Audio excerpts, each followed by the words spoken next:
Let's see the next topic, that is properties of discrete Fourier transform. Let's see the first one, periodicity property.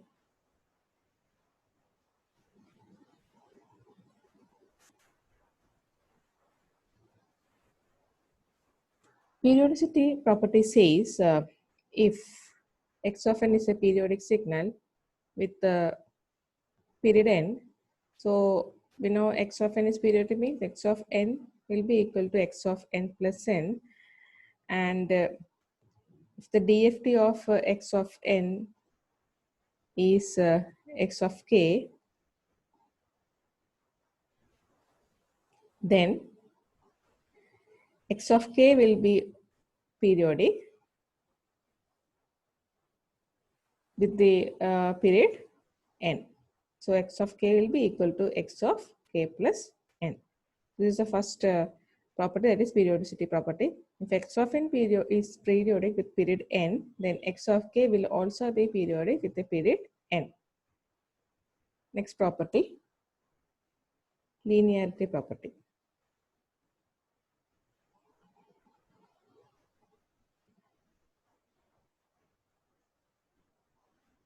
Now, linearity property says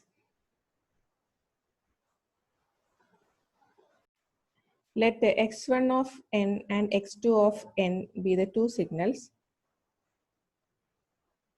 and their corresponding DFTs be x1 of k and x2 of k.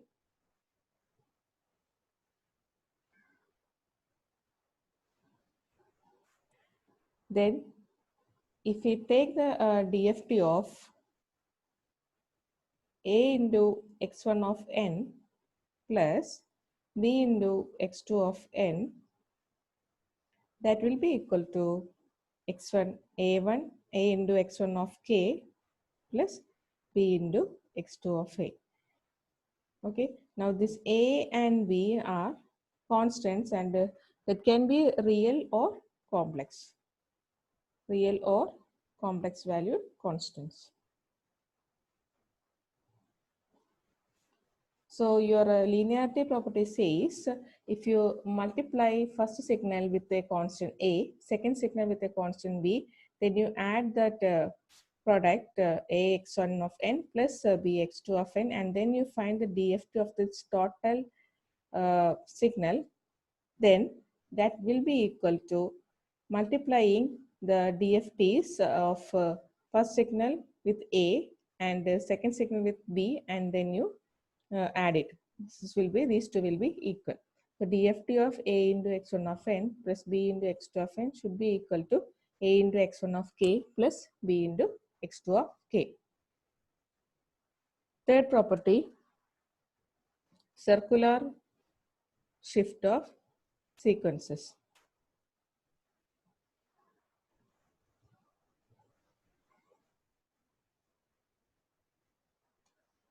Now imagine x1 of DFT of x1 of n,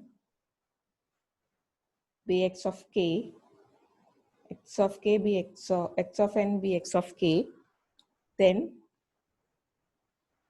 DFT of x of n minus m will be equal to x of k into a factor which is equal to e raised to minus j 2 pi divided by n k into m. DFT of x of n minus m, where the signal x of n or the sequence x of n is shifted by a factor m. Then the DFT of that shifted circular shifted signal or sequence will be equal to multiplying DFT of x of n with the factor e raised to minus j 2 pi by n k into m, where this one e raised to minus j 2 pi divided by n into k is the same as what you have in your DFT equation, and the shifted value is m, so the m will come here. Next property, circular frequency shift.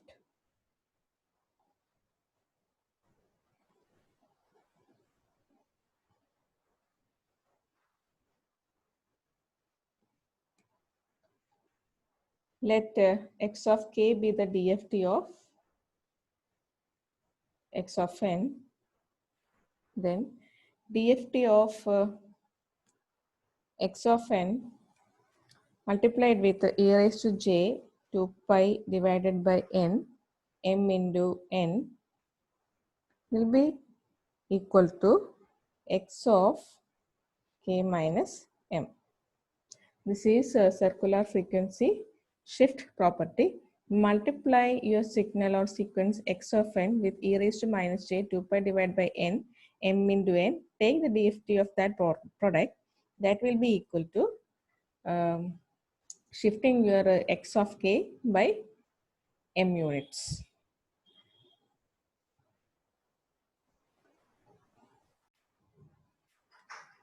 Next property, fifth one, complex conjugate property.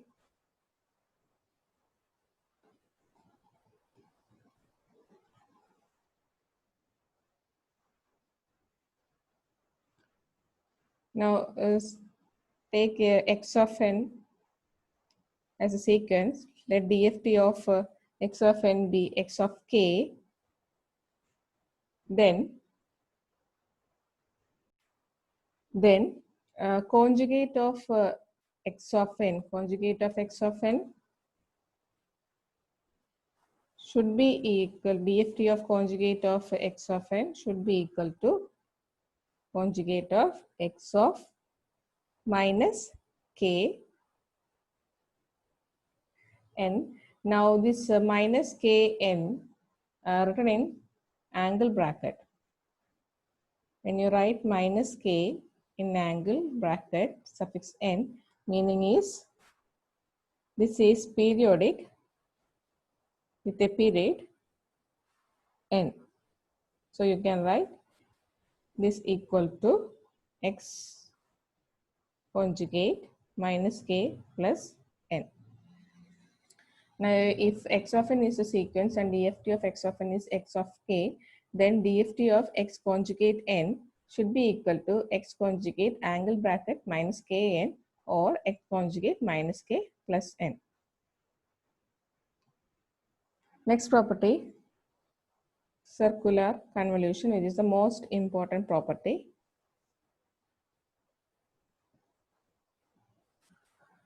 Now you take two signals x1 of n and x2 of n.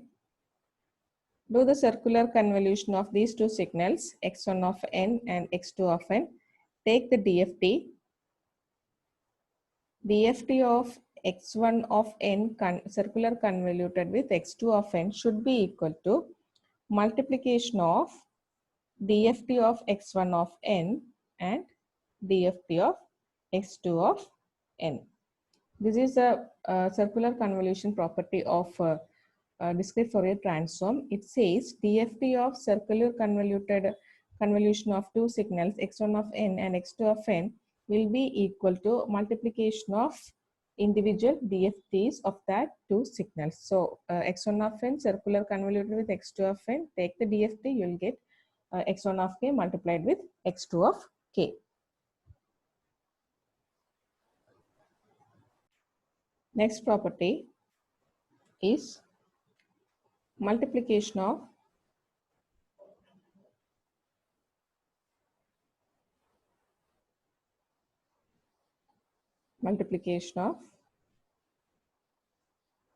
sequences.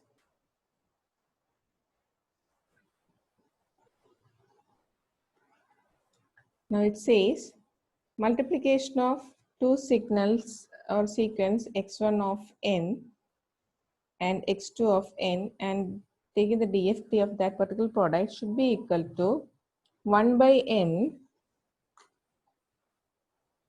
into x1 of k circular convolution x2 of k.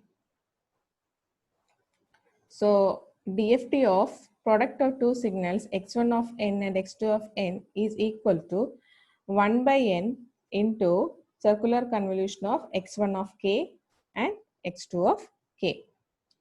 Now, another most important property of discrete Fourier transform is Parseval's theorem.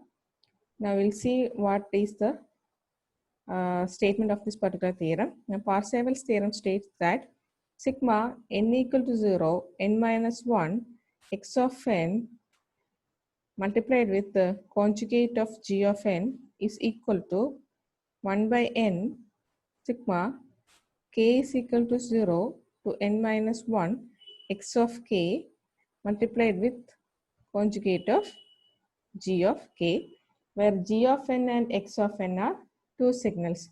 So this is a statement: summation n is equal to 0 to n minus 1 x of n multiplied with the conjugate of g of n, where x of n and g of n are two signals, is equal to 1 by n summation k is equal to 0 to n minus 1 x of k into conjugate of g of k.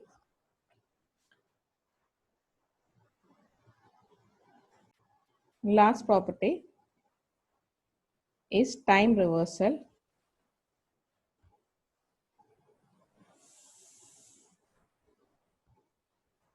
Now, time reversal property says if x of k is the DFT of x of n, then DFT of x of minus n, DFT of x of minus n will be equal to x of minus k in angle bracket n. That means it is equal to x of minus k plus n. So the DFT of x of minus n should be equal to x of minus k plus n. So these are the properties of discrete Fourier transform.